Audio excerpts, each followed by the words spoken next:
The secret लिखने वाली Rhonda Byrne ने the greatest secret book launch की है रिसेंटली। क्या कोई और सीक्रेट था जो दुनिया को जानना बाकी था? क्या लॉ ऑफ अट्रैक्शन झूठ था या उससे बड़ा एक और सच था? क्या आपने भी एक्सपीरियंस किया है सालों से कि लॉ ऑफ अट्रैक्शन को एक्सप्लोर करते करते आपको मेटाफिजिक्स की एक और जर्नी पे ले जाया गया, आपको कहीं और गाइड कर दिया गया, या आपकी कोई स्पिरिचुअल अवेकनिंग हुई, आपको ये समझ में आया कि जितना दिख रहा है उससे ज्यादा इस दुनिया में कुछ है। 2020 से बेटर ईयर नहीं हो सकता था रोंडा का ये बुक लॉन्च करने के लिए, ये मैं पक्का बता सकती हूँ, क्योंकि ये उन लोगों की आंखें खोलने के लिए है जिनकी आंखें अभी तक नहीं खुली है। We all know that we all are spiritual beings। अगर आप इस चैनल तक पहुंचे हैं तो डेफिनेटली आप एक स्पिरिचुअल अवेकेंड सोल ही है, ठीक है।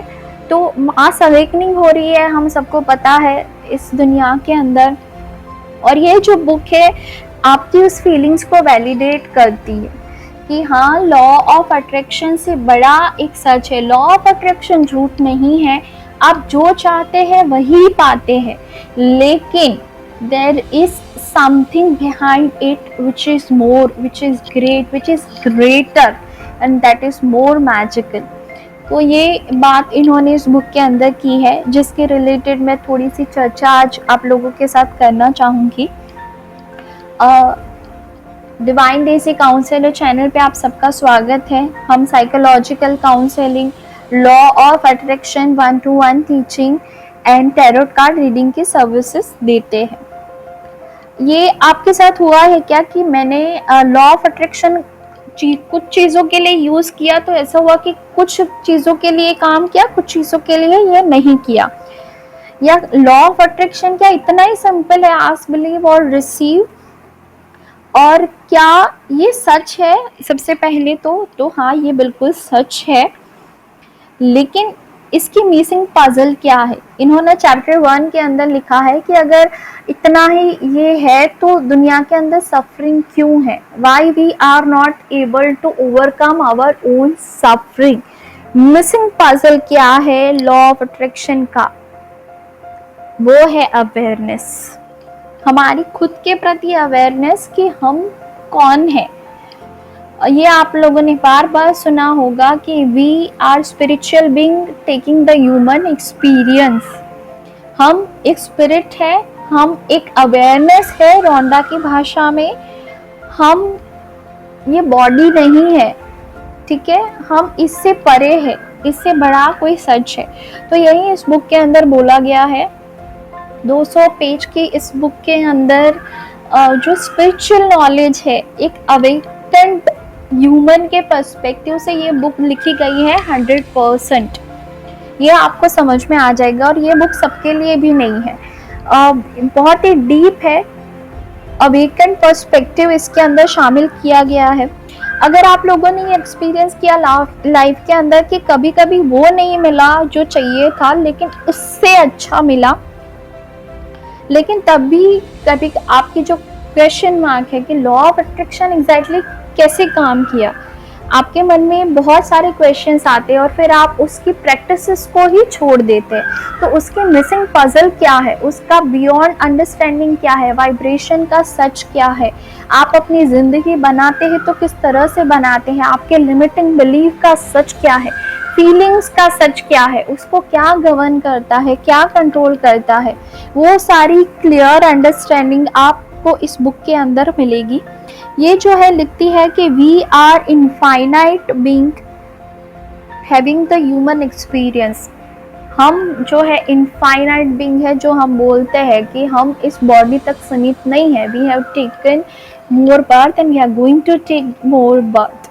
तो ये सच इन्होंने बोला है। 2016 में इनके ट्रॉमेटिक एक्सपीरियंस के बाद इनको एक मिसिंग पजल जो है लॉ ऑफ अट्रैक्शन का, ये समझ में आया, एंड दैट इज अवेयरनेस, उसको उन्होंने बोला है। लोग जो क्विक फिक्स देखते हैं कि ये करो तो ये हो जाएगा, ये करो तो इतना पैसा मिल जाएगा, ये करो तो आप वेल्दी बन जाओगे, ये आपकी प्रॉस्पेरिटी आपको लाके देगा, इससे आपकी शादी हो जाएगी, उनके लिए ये बुक नहीं है दोस्तों।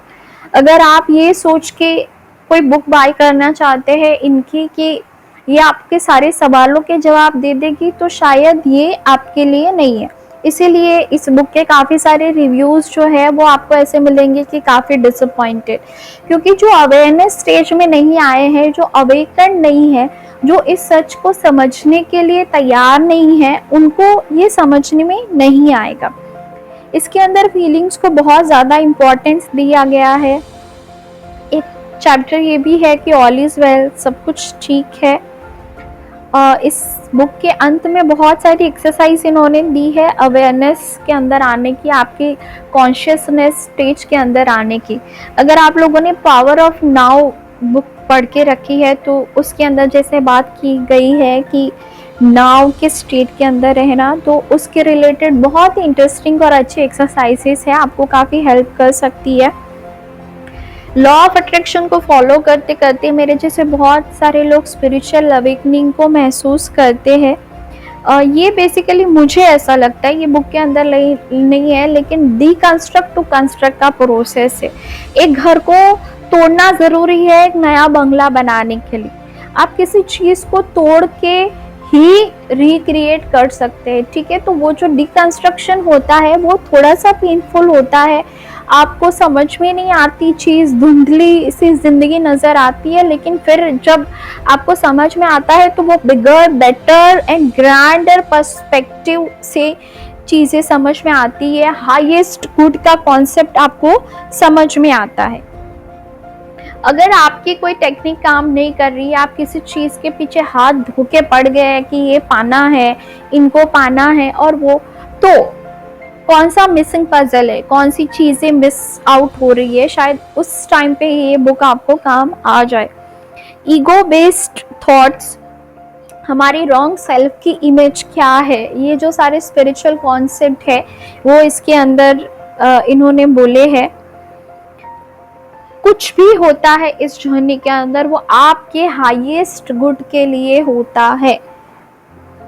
कभी कभार वो नहीं मिलता जो आप कुछ चाहिए होता है, कभी कभी वो होता है जो आपके हाईएस्ट गुड के लिए होता है, जो उस समय तो आपको नहीं लगता, आपको लगता है हेलो ये मेरा फेल हो गया, मेरी बिलीफ काम नहीं की, लेकिन वो आपके हाईएस्ट गुड के लिए है। ये मैं अपनी ओर से बोलना चाहूँगी कि भगवान आपको तोड़ता ही इसलिए है कि वो आपको अपने से जोड़ पाए। दोस्त मेरी ये बात याद रखना, क्योंकि उनको पता है कि इसका मुझसे जुड़ना बहुत ज़रूरी है। इसीलिए ये कॉन्सेप्ट है कि दिस और समथिंग बेटर, मतलब अगर आप लॉ ऑफ अट्रैक्शन के अंदर कुछ भी मांगे तो हमेशा ये मांगना कि ये या इससे कोई बेटर, क्योंकि हमें वो चीज़ समझ में नहीं आती जो हमारे लिए बेटर है। इन्होंने फ्रीडम का कॉन्सेप्ट बहुत बहुत अच्छे से इसके अंदर एक्सेप्ट किया है। ये एक चीज़ बहुत ही खूबसूरत जो इन्होंने लिखी है, जो मुझे टच कर गई, कि if you take away your name, story, past, तो आप क्या है, आप अपनी कहानी से परे क्या है। मेरे साथ ये हुआ, मेरा नाम ये है, मेरी पोजीशन ये है, इसके अलावा आप क्या है। फिर ये बताती है कि आप वो अवेयरनेस है, ठीक है, आप वो अवेयरनेस है, आप वो कॉन्शियसनेस है। तो ये जो पूरी की पूरी बुक है ये एक हायर पर्सपेक्टिव से लिखी गई, एक स्पिरिचुअल अवेकन्ड पर्सन के पर्सपेक्टिव से लिखी गई, और आप इस जर्नी से जा रहे हैं तो अलग अलग एक्सरसाइज जो आपको मदद करेगी इस अवेकन स्टेज के अंदर रहने के अंदर। और फिर ये लिखती है कि अगर आप इस स्टेज के अंदर आ गए, एक स्पिरिचुअल रिल्म के अंदर आ गए, तो ये जो मटेरियल रिल्म है इसके अंदर आपके लिए इनफाइनाइट पॉसिबिलिटी है, सारी खुशी आपकी है। तो भाई हम स्पिरिचुअल हो गए तो हमें ये सारी चीज़ें नहीं मिलेगी, अब हमें ऐसे स्पिरिचुअल होना है, हमें ये चीज़ें नहीं पानी है, नहीं, वो चीज़ों को बहुत अच्छी तरीके से पाना है। लॉ ऑफ अट्रैक्शन को बहुत अच्छे से समझ के कि भाई हम स्पिरिचुअल बीइंग है, हम सच में जो चाहे वो अपनी लाइफ के अंदर क्रिएट कर सकते हैं, क्योंकि हम ह्यूमन बींग्स नहीं है, हम स्पिरिचुअल बीइंग है, तो हमारे लिए तो पॉसिबिलिटीज इनफाइनाइट है। हम अबंडेंस क्रिएट कर सकते हैं, हम प्रॉस्पेरिटी क्रिएट कर सकते हैं, एक ग्रैंडर व्यू के साथ, एक बेटर व्यू के साथ, एक खुली हुई आंखों की पर्सपेक्टिव के साथ, एक पीसफुल स्टेट के अंदर, एक बहुत ही बेटर स्टेज के अंदर, एक अवेकन स्टेज के अंदर। तो ये फिर से वही बात करती है कि आप अपनी जिंदगी क्रिएट करते हैं, लेकिन एक मिसिंग पजल अगर आप एक स्पिरिचुअल जर्नी को एक्सप्लोर करना चाहते हैं लॉ ऑफ अट्रैक्शन के साथ, तो ये बुक आपके लिए है। ये मेरे 2-3 वर्ड्स या 10 मिनट का लेक्चर मैं कहूँ इसके मेरे इस बुक के रिलेटेड था। आपको पसंद आए तो आप इसको अमेज़ॉन से ऑर्डर करके पढ़ सकते हैं। मैं उसकी लिंक जो है आपको डिस्क्रिप्शन के अंदर दे दूंगी। Thank you. खुश रहिए, मैनिफेस्ट करते रहिए। लॉ ऑफ अट्रैक्शन बिल्कुल सच है, 100% काम कर सकता है। और आप माने या नहीं माने, हम एक स्पिरिचुअल अवेकन्ड इंसान है, तो हम सब कुछ मैनिफेस्ट कर सकते हैं जो हमें चाहिए, खुशी, पैसा, जीवन साथी, लेकिन एक बिगर अंडरस्टैंडिंग के साथ, बेटर अंडरस्टैंडिंग के साथ। बस यही बात है।